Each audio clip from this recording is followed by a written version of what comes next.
to endeavor to answer some of them. So we just had the CDC say protocols on cruise ships were now optional, so kind of becoming more lax due to the COVID response. And then this measure is taken. What do you think is happening?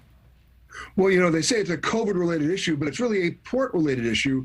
A lot of the ports on their itinerary were refusing to allow the ship to dock there because there may have been 1 or 2 cases reported. And so as a result, they made the decision, which hasn't happened before, really, to cancel the entire cruise. Now, passengers were given a full refund on this particular cruise and a discount on a future cruise. And they're not exactly being imprisoned in their cabins. All the ship's activities are continuing as they normally would. They're just not making port stops or doing any shore excursions. Yep. That's really what's going on here. 10 days, though. A 10-day cruise is a long cruise to not have it broken up by port stops. These ports are in countries where they're deciding they don't want to risk having any COVID cases come onto their shores.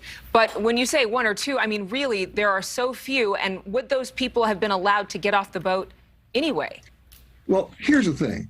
You normally have 3 or 4 different port stops in a 7-day cruise, maybe 5 or 6 in a 10-day cruise. In this situation, every cruise line reserves the right, this is pre-pandemic, to substitute ports in the cases of a force majeure or an act of God. But in this situation, they couldn't substitute ports because none of the other ports wanted them as well. So they didn't really have a choice. This has to send a signal to other people who are considering taking a cruise in the coming months.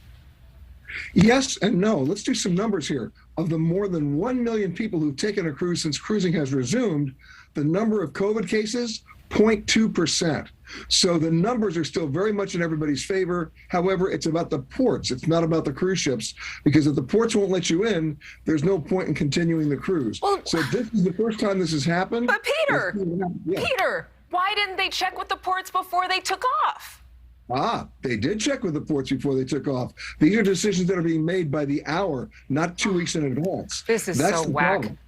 It is. However, as we look at the new variant, it's actually seeming to stream through at a much faster pace, and the cruise ship bookings actually have not gone down. You have 220 ships out there that are continuing their itineraries with no problem whatsoever. My heart hurts for those passengers because, again, they're doing everything they can.